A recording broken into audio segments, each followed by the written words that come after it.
দ্বাবিংশতি অধ্যায় গ্রহগণের কক্ষপথ। এই অধ্যায়ে বিভিন্ন গ্রহের কক্ষপথের বর্ণনা করা হয়েছে। চন্দ্র আদি গ্রহের গতি অনুসারে ব্রহ্মাণ্ডের সমস্ত অধিবাসীরা শুভ এবং অশুভ ফল ভোগ করে। তাকে গ্রহ নক্ষত্রের প্রভাব বলা হয়।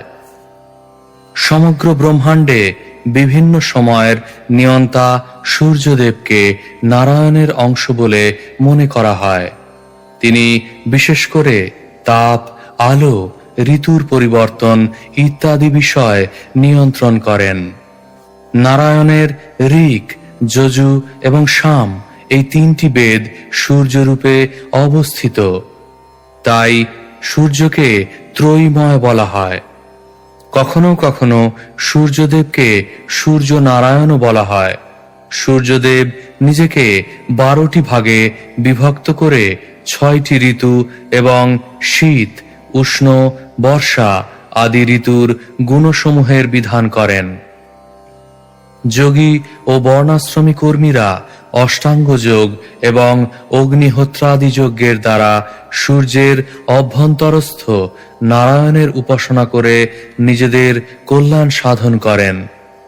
সূর্যদেব সর্বদা পরমেশ্বর ভগবান নারায়ণের সান্নিধ্যে থাকেন। ভূলোক এবং ভূবর লোকের মধ্যবর্তী অন্তরিক্ষে অবস্থান করে সূর্যদেব কালচক্রস্থ বিভিন্ন রাশিতে অবস্থিত হয়ে রাশির নাম অনুসারে দ্বাদশ মাসে ভোগ করেন। চান্দ্রমাস 2 পক্ষে বিভক্ত।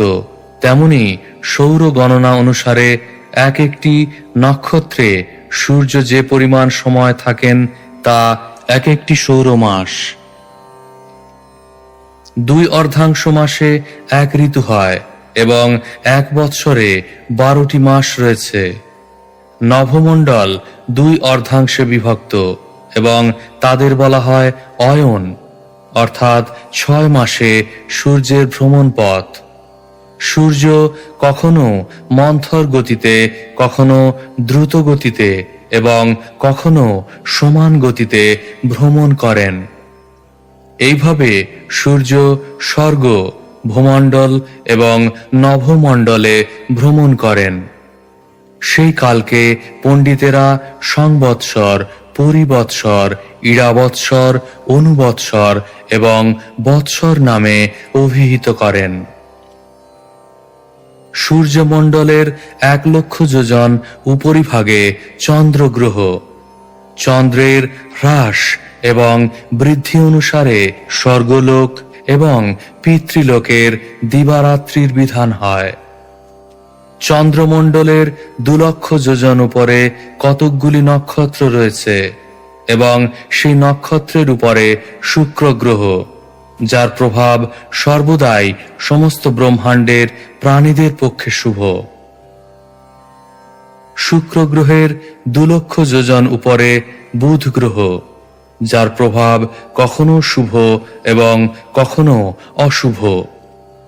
বুধ গ্রহের 2 লক্ষ যোজন ঊর্ধ্বে অঙ্গারক গ্রহ, যার প্রভাব প্রায় সর্বদাই অশুভ। অঙ্গারকের 2 লক্ষ যোজন ঊর্ধ্বে বৃহস্পতি গ্রহ, যার প্রভাব যোগ্য ব্রাহ্মণদের উপর সর্বদাই অত্যন্ত অনুকূল। বৃহস্পতি গ্রহের ঊর্ধ্বে শনৈশ্চর গ্রহ, যার প্রভাব অত্যন্ত অশুভ। শনির ঊর্ধ্বে সপ্তর্ষি মণ্ডল অবস্থিত। এই সপ্তর্ষি মণ্ডল সর্বদা সমগ্র জগতের মঙ্গল চিন্তা করতে করতে এই ব্রহ্মাণ্ডে বিষ্ণুর পরম পদ ধ্রুবলোককে প্রদক্ষিণ করেন। শ্লোক 1। রাজোবাচ यतेतद्भगवत आदित्यस्य मेरुं ध्रुवं च प्रदक्षिणेन परिक्रामतो राशिनाम् अभिमुखं प्रचलितं चाप्रदक्षिणं भगवतोपवर्णितममुष्यवयं कथमनुमिमीमहीति। অনুবাদ।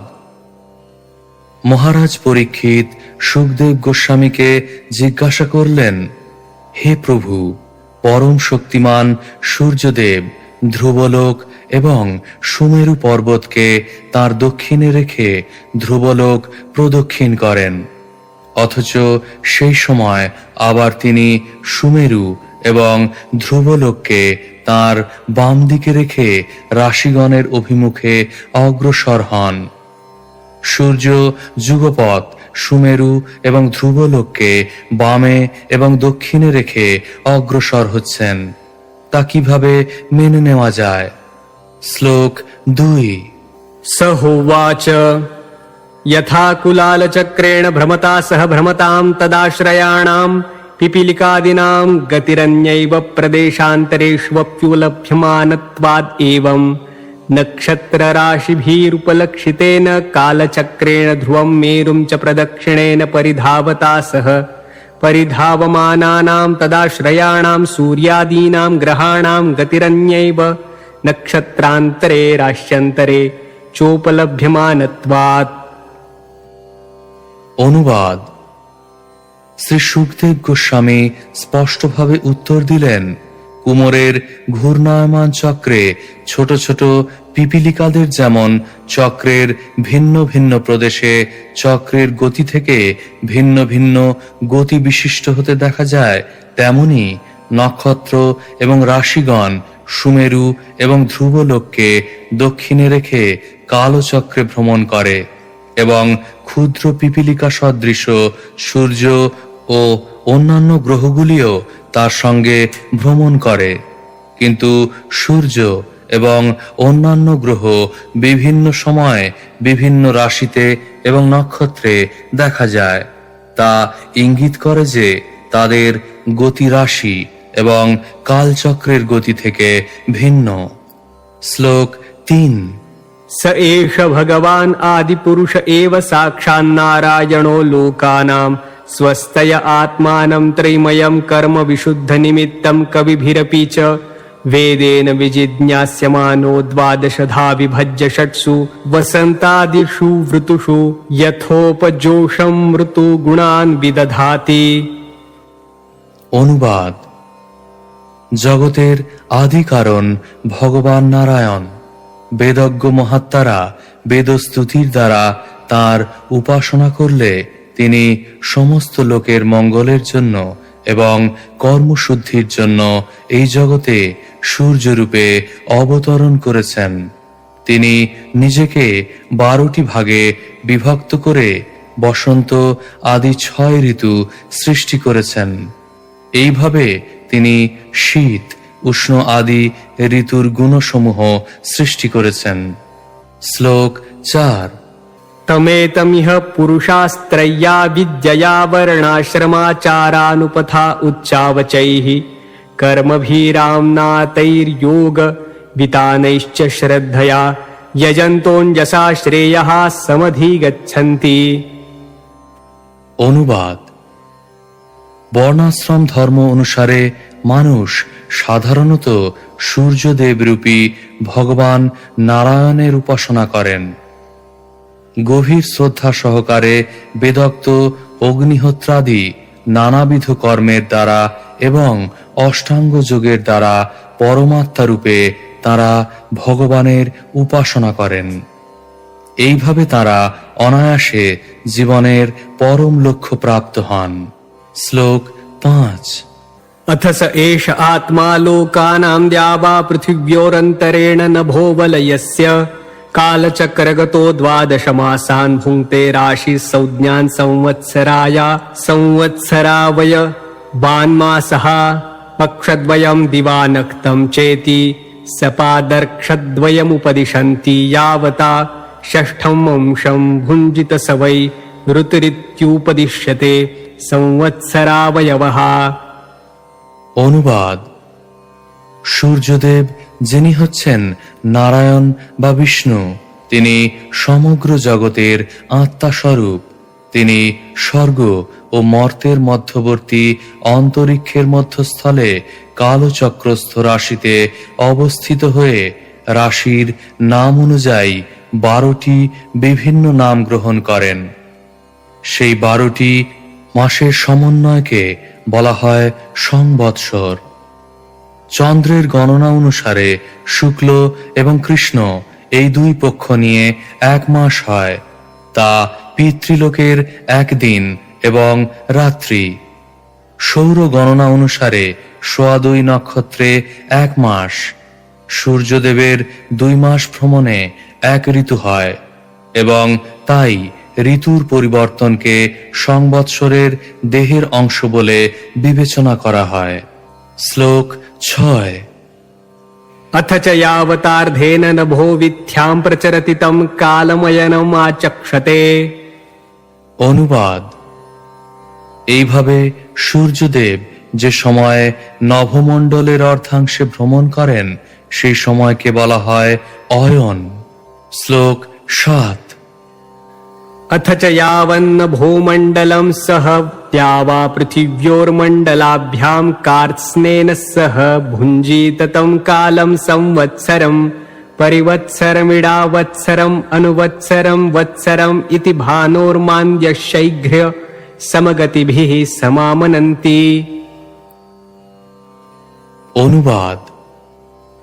সূর্যদেব তার মন্দ, ক্ষিপ্র ও সমান গতির দ্বারা যে কাল পর্যন্ত স্বর্গমণ্ডল, ভূমণ্ডল এবং নভমণ্ডল এই 3 মণ্ডলকে সর্বতোভাবে অতিক্রম করেন অর্থাৎ প্রদক্ষিণ করেন, সেই পরিমিত সময়কে পণ্ডিতেরা সংবৎসর, পরিবৎসর, ঈড়াবৎসর, অনুবৎসর ও বৎসর এই 5টি নামে অভিহিত করেন। তাৎপর্য: সৌর জ্যোতিষ গণনা অনুসারে প্রতি বছরে 6 দিন বেশি হয় এবং চন্দ্র গণনা অনুসারে প্রতি বছরে 6 দিন কম হয়। তাই সূর্য এবং চন্দ্রের গতির ফলেই সৌর এবং চান্দ্র বৎসরের মধ্যে 12 দিনের পার্থক্য হয়। সংবৎসর, পরিবৎসর, ঈড়াবৎসর, অনুবৎসর এবং বৎসরের ফলে প্রতি পঞ্চবর্ষে 2টি অধিক মাস যোগ করা হয়। তার ফলে ষষ্ঠ সংবৎসর হয়। কিন্তু যেহেতু সেই সংবৎসরটি অধিক, তাই সৌর গণনা উপরোক্ত 5টি নাম অনুসারেই হয়। শ্লোক 8। एवं चन्द्रमा अर्कगभस्तिभ्य उपरिष्टाल्लक्षयोजनत उपलभ्यमानोऽर्कस्य संवत्सर भुङ्क्तिं पक्षाभ्यां मासभुक्तिं सपादर्क्षाभ्यां दिनेनैव पक्षभुक्तिमग्रचारी द्रुततरगमनो भुङ्क्ते। অনুবাদ। সূর্য কিরণের 1 লক্ষ যোজন ঊর্ধ্বে রয়েছেন চন্দ্র, যিনি সূর্যের থেকেও দ্রুততর গতিতে ভ্রমণ করেন। চন্দ্র 2 পক্ষে সূর্যের সংবৎসরের সমান দূরত্ব অতিক্রম করেন। 2.25 দিনে সূর্যের 1 মাসের পথ অতিক্রম করেন এবং 1 দিনে সূর্যের 1 পক্ষের সমান দূরত্ব অতিক্রম করেন। তাৎপর্য: আমরা যখন বিচার করি যে চন্দ্র সূর্যকিরণ থেকে 8 লক্ষ মাইল দূরে, তখন চন্দ্র অভিযানের কথা ভেবে আমরা অত্যন্ত আশ্চর্যান্বিত হই। চন্দ্র যেহেতু এত দূরে অবস্থিত, তাহলে অন্তরিক্ষ যান যে কিভাবে সেখানে গেছে তা আমাদের কাছে একটি সন্দেহজনক রহস্য। আধুনিক বৈজ্ঞানিকদের গণনায় 1-এর পর 1 পরিবর্তন হয় এবং তাই তারা এত অনিশ্চিত। বৈদিক শাস্ত্রের গণনা কিন্তু নির্ভুল এবং তাই আমাদের তা গ্রহণ করা কর্তব্য। বৈদিক জ্যোতিষ গণনা বহুকাল পূর্বে করা হয়েছিল এবং তা বৈদিক শাস্ত্রে লিপিবদ্ধ হয়েছে এবং তা আজও নির্ভুল। বৈদিক গণনা এবং আধুনিক যুগের গণনার মধ্যে কোনটি শ্রেষ্ঠ সে সম্বন্ধে অন্যদের মনে সন্দেহ থাকতে পারে, কিন্তু আমাদের মনে বৈদিক গণনার অভ্রান্ততা সম্বন্ধে কোনো সন্দেহ নেই। শ্লোক 9। अथ चापूर्यमाणाभिश्च कलाभिरमराणां क्षीयमाणाभिश्च कलाभिः पितॄणाम् अहोरात्राणि पूर्वपक्षापरपक्षाभ्यां वितन्वानः सर्वजीवनिवः प्राणो जीवश्चैकमेकं नक्षत्रं 30 मुहूर्तैर्भुङ्क्ते। অনুবাদ: শুক্লপক্ষে প্রতিদিন চন্দ্রের কলা বর্ধিত হয় এবং তখন দেবতাদের দিন এবং পিতৃদের রাত্রি হয়। চন্দ্রের কৃষ্ণপক্ষে দেবতাদের রাত্রি হয় এবং পিতাদের দিন হয়। এইভাবে চন্দ্র 30 মুহূর্তে সারাদিনে এক এক নক্ষত্র অতিক্রম করেন। চন্দ্র শস্য বৃদ্ধিকারী অমৃতময় শীতল কিরণের উৎস এবং তাই চন্দ্রদেবকে সমস্ত জীবের প্রাণ বলে মনে করা হয়। ব্রহ্মাণ্ডের সমস্ত জীবেদের মধ্যে প্রধান বলে তাকে বলা হয় জীব।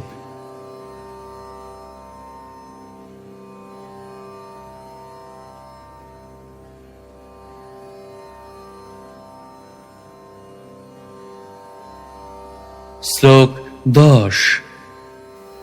य एष षोडशकलः पुरुषो भगवान् मनोमयो अन्नमयो अमृतमयो देवपितृमनुष्यभूतपशुपक्षी सरीसृपविरुधां प्राणाप्यायनशीलत्वात् सर्वमय इति वर्णयन्ति। অনুবাদ: চন্দ্র সমস্ত শক্তিতে পূর্ণ হওয়ার ফলে ভগবানের প্রভাবের প্রতীক। চন্দ্র মনের অধিষ্ঠাতা বলে মনোময়। তিনি সমস্ত ঔষধি এবং বৃক্ষলতাকে শক্তি প্রদান করেন বলে অন্নময় এবং তিনি সমস্ত জীবের জীবন স্বরূপ বলে তিনি অমৃতময়। চন্দ্র সমস্ত দেবতা, পিতৃ, মানুষ, ভূত, পশু, পক্ষী, সরীসৃপ, বৃক্ষ, লতা আদি সমস্ত জীবের প্রসন্নতা বিধান করেন। চন্দ্রের উপস্থিতিতে সকলেই পরিতৃপ্ত হয়, তাই চন্দ্রকে বলা হয় সর্বময়। শ্লোক 11। तत उपरिष्टाद्विलक्षयोजनतो नक्षत्राणि मेरुं दक्षिणेनैव कालायन ईश्वरयोजितानि सहाभिजाताष्टाविंशतिः। অনুবাদ: চন্দ্রমণ্ডলের 2 লক্ষ যোজন উপরে অনেকগুলি নক্ষত্র রয়েছে। ভগবানের ইচ্ছাক্রমে তারা কালচক্রে যোজিত। তারা সুমেরুর দক্ষিণ দিকে ভ্রমণ করে এবং তাদের গতি সূর্যের গতি থেকে ভিন্ন। অভিজিৎ আদি এই রকম 28টি গুরুত্বপূর্ণ নক্ষত্র রয়েছে। তাৎপর্য: এখানে যে নক্ষত্রগুলির উল্লেখ করা হয়েছে সেগুলি চন্দ্রের 16 লক্ষ মাইল ঊর্ধ্বে, অতএব সেগুলি পৃথিবী থেকে 40 লক্ষ মাইল ঊর্ধ্বে। শ্লোক 12। तत उपरिष्टादुशनाद्विलक्षयोजनत उपलभ्यते पुरतः पश्चात् सहैव वार्कस्य शैघ्र्यमान्द्यः साम्याभिर्गतिभिरर्कवच्चरति लोकानां नित्यदानुकूल एव प्रायेण वर्षयंश्चारेणा अनुमीयते स वृष्टिविष्टम्भग्रहोपशमनः। অনুবাদ: সেই নক্ষত্রমণ্ডলের 2 লক্ষ যোজন ঊর্ধ্বে শুক্র গ্রহ বর্তমান।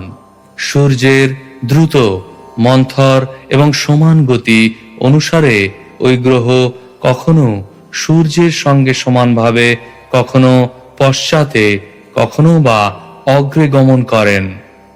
যে গ্রহ বৃষ্টির প্রতিবন্ধক, শুক্র সেই গ্রহের প্রভাব নাশ করেন। তাই তার উপস্থিতির ফলে বৃষ্টি হয় এবং তাই তিনি এই ব্রহ্মাণ্ডের সমস্ত প্রাণীদের পক্ষে সর্বদা হিতকর বলে মনে করা হয়। পণ্ডিতেরা সেই কথা স্বীকার করেছেন। শ্লোক 13। उशनसा बुधो व्याख्यातस्तत उपरिष्टाद्विलक्षयोजनतो बुधः सोमसूत उपलभ्यमानः प्रायेण शुभकृद्यदार्कात् व्यतिरिच्येतत्तदातिवाताभ्रप्रायाना वृष्ट्यादिभयमाशंसते। অনুবাদ: বুধকে শুক্রেরই মতো বলে বর্ণনা করা হয়েছে, কারণ বুধও কখনো কখনো সূর্যের পিছনে, কখনো সামনে এবং কখনো একসঙ্গে ভ্রমণ করেন। শুক্র গ্রহের 16 লক্ষ মাইল ঊর্ধ্বে অর্থাৎ ভূতল থেকে 72 লক্ষ মাইল ঊর্ধ্বে চন্দ্রতনয় বুধ বিরাজ করেন। ইনি প্রায় সর্বদাই ব্রহ্মাণ্ডবাসীদের মঙ্গল বিধান করেন, কিন্তু যখন সূর্যের সঙ্গ পরিত্যাগ করেন তখন প্রবল ঝড় ঝঞ্ঝা, জলশূন্য মেঘ অর্থাৎ অনাবৃষ্টি অথবা অতিবৃষ্টিজনিত ভয়ঙ্কর পরিস্থিতির সৃষ্টি করেন। শ্লোক 14। अथ ऊर्ध्वमङ्कार कोऽपि योजनलक्षद्वितय उपलभ्यमानस्त्रिभिस्त्रिभिः पक्षैरैकैकशो राशिन्द्वादशानुभुङ्क्ते यदि न वक्रेणाभिवर्तते प्रायेणाशुभग्रहो घशंसः। অনুবাদ: বুধের 16 লক্ষ মাইল ঊর্ধ্বে অর্থাৎ ভূতল থেকে 88 লক্ষ মাইল ঊর্ধ্বে মঙ্গল গ্রহ অবস্থিত। এই গ্রহের গতি যদি বক্র না হয় তাহলে ইনি তিন তিন পক্ষে এক একটি করে 12টি রাশি অতিক্রম করেন। এই গ্রহ প্রায় সর্বদাই দুঃখজনক অশুভ পরিস্থিতি সৃষ্টি করেন। শ্লোক 15। तत उपरिष्टाद्विलक्षयोजनान्तरगता भगवान् बृहस्पतिरेकैकस्मिन् राशौ परिवत्सरं चरति यदि न वक्रः स्यात् प्रायेण अनुकूलो ब्राह्मणकुलस्य। অনুবাদ: মঙ্গল গ্রহের 16 লক্ষ মাইল ঊর্ধ্বে অর্থাৎ পৃথিবীর 1,04,00,000 মাইল ঊর্ধ্বে বৃহস্পতি অবস্থিত, যিনি এক পরিবৎসরে এক একটি রাশি অতিক্রম করেন। তার গতি যদি বক্র না হয় তাহলে তিনি প্রায়ই ব্রাহ্মণ কুলের শুভাকাঙ্ক্ষী হন। শ্লোক 16।